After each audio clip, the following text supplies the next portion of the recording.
प्रश्नावली 6.2 का जो 5वां प्रश्न है, आकृति में यदि ए बी समांतर सी डी, ये दो रेखाएं ए बी और सी डी दोनों क्या है, एक दूसरे के समांतर हैं। कोण ए पी क्यू 50 अंश है और पी आर डी जो है 127 अंश है। तो हमें एक्स और वाई का मान हमें ज्ञात करना है।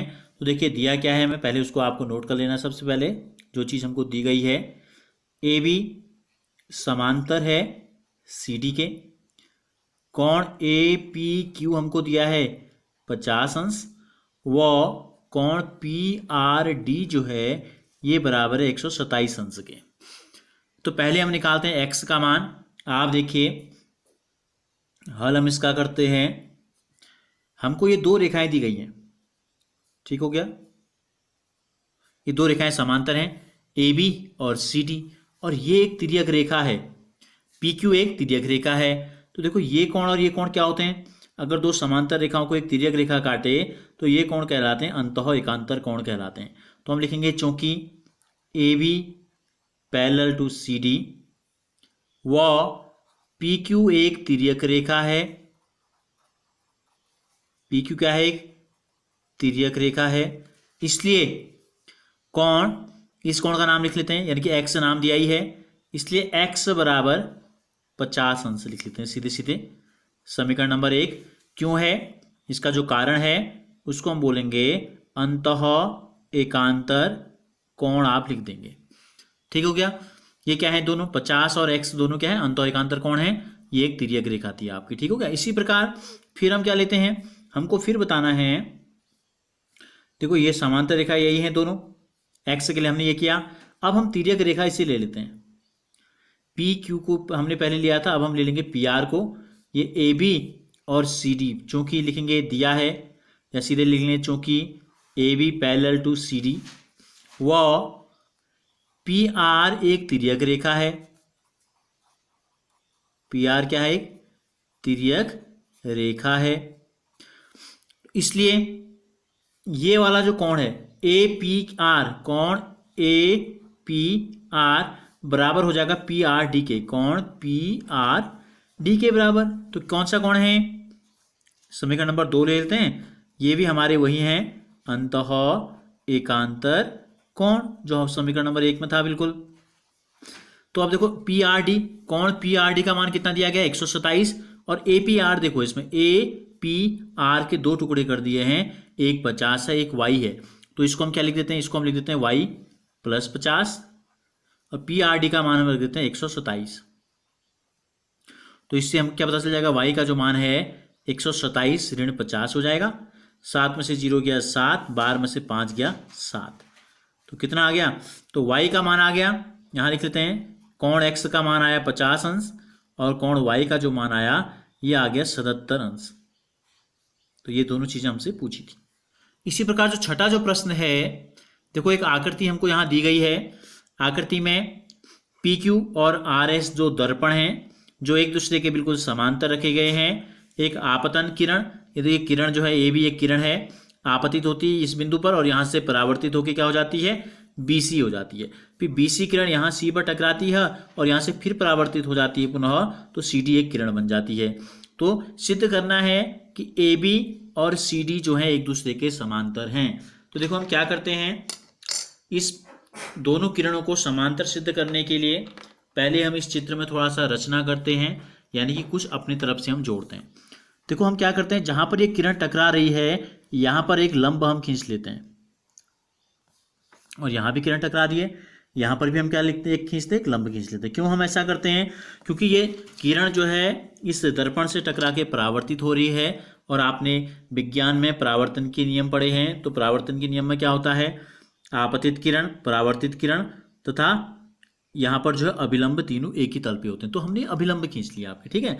अब इन कोणों को हम कुछ मान लेते हैं, इसको हमने मान लिया कोण 1, इसको हम 2 ले लेते हैं, इसको हम ले लेते हैं 3 और इसको हम ले लेते हैं 4। तो 4 कोण बने, ये चारों कोण हमने ले लिए। अब देखो वह है क्या, हम क्या लिखते हैं, यहाँ पर जो चीज़ दी गई है वो तो ठीक ही है, इसको दोबारा लिखने की जरूरत नहीं है। अगर आप चाहें तो आप लिख सकते हैं, दिया है पी क्यू समांतर, दिया है में आप लिख लेंगे पी क्यू समांतर आर एस, ये हमको दिया गया है। और क्या दिया है हमें, हमें ये भी दिया है ए बी बी सी व सी डी, तीनों क्या हैं? ये तीनों किरणें हैं। ये दो चीज़ें हमको दी गई हैं। अब हम क्या करते हैं, हमने क्या किया, रचना की।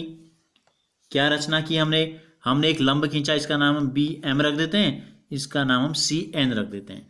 तो हमने रचना की, हमने एक लाइन बी एम खींची, लंब किस पे? पी क्यू पे, लंब बोलते हैं इसको, ये जो प्रतीक आपको दिखाई दे रहा है।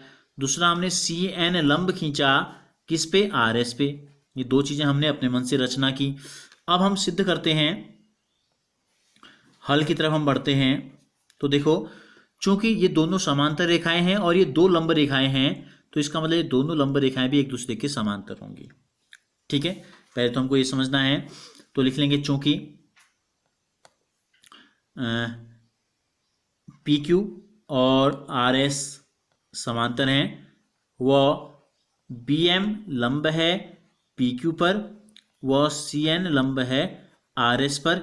इसलिए इससे क्या निष्कर्ष निकलता है कि बी एम और सी एन भी एक दूसरे के समांतर हैं। ये जो दो लंब हमने खींचे थे, ये दोनों भी क्या होंगे? पैरेलल होंगे एक दूसरे के। क्यों? क्योंकि ये दो समांतर रेखाओं पर लंब हैं दोनों। तो एक तो निष्कर्ष हमको हमने एक निष्कर्ष ये निकाल लिया। ठीक हो गया। दूसरा हम क्या निकालते हैं, देखो अब ये दो, यहाँ पर आप देखिए इस प्रकार से देखते हैं, ये एक समांतर रेखा है और ये एक समांतर रेखा है। ये तो बी एम, ये है बी एम और ये है हमारा सी एन। और ये जो है बी से सी को मिलाते हुए एक रेखा आ रही है, देखो ये क्या है? एक तिर्यक रेखा है। तो तिर्यक रेखा में क्या होता है, जब दो समांतर रेखाओं को एक तिर्यक रेखा काटती है तो ये जो कोण बनते हैं एक के अंतर से, ये कहलाते हैं अंतःएकांतर कोण। ये दो लिखा है यहाँ पर और यहाँ पे लिखा है 3, तो हम क्या लिख देते हैं? कोण 2 बराबर कोण 3। क्यों? कारण दे दो, अंतःएकांतर कोण, अंतःएकांतर कोण दोनों क्या है? अंतःएकांतर कोण है। 2 और 3 हमको पता चल गया कि बराबर हैं। अब हम क्या निकालते हैं, अब देखो 1 और 2 भी बराबर हैं। कोण 1 बराबर कोण 2 है और कोण 3 बराबर कोण 4 है। ये कैसे है? 1 और 2 बराबर, 3 और 4 बराबर, यह है परावर्तन के नियम से।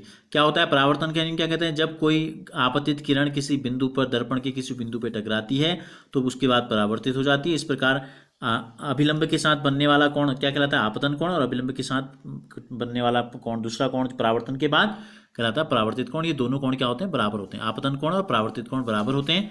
तो यहाँ पर लिख देंगे हम समीकरण नंबर 2। ये दोनों क्यों बराबर हैं? 1 और 2, 3 और 4 बराबर हैं। तो यहाँ पर लिख देंगे परावर्तन के नियम से, परावर्तन के नियम से। अब इन दोनों की तुलना करते हैं, समीकरण 1 और 2 की तुलना करते हैं। देखो समीकरण 1 व 2 से लिख देते हैं, या 2 की तुलना करने से हमें क्या प्राप्त होगा? देखो 2 किसके बराबर है? 3 के, और यहाँ 1 किसके बराबर है? 2 के। 2 किसके बराबर है? 3 के, यानी कि 1, 2 और 3 बराबर हो गए। और 3 किसके बराबर है? 4 के। तो इसका मतलब यह है कोण 1 बराबर कोण 2, कोण 2 बराबर कोण 3 और कोण 3 बराबर कोण 4, यानी कि 4 के 4 कोण के हैं आपस में बराबर हो गई। अब हम अगर हम क्या करें, हम 1 और 2 को अगर जोड़ दें, देखो 1 और 2 एक साथ हैं चित्र में, यहाँ 1 और 2 एक साथ हैं, तो हमने इन दोनों को जोड़ दिया तो ये कोण बन गया। और इसी प्रकार 3 और 4 को अगर हम जोड़ दें तो ये वाला कोण हमारा बन जाएगा, दोनों का पूरा जोड़ के कंबाइंड 1। तो ये दोनों भी क्या होंगे? बराबरों को बराबरों में जोड़ा जाए तो पूर्ण भी बराबर होते हैं। यूक्लिड में हमने सीखा है, यूक्लिड के अभिगणित में।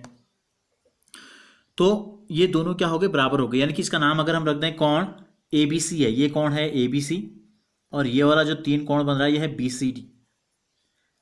अब आप देखिए ध्यान से, यहाँ पर हम देखते हैं ये दो, या इसी चित्र में हम देख लेते हैं, इन दोनों को हम थोड़ा सा आगे बढ़ा देते हैं इस प्रकार से। ये देखिए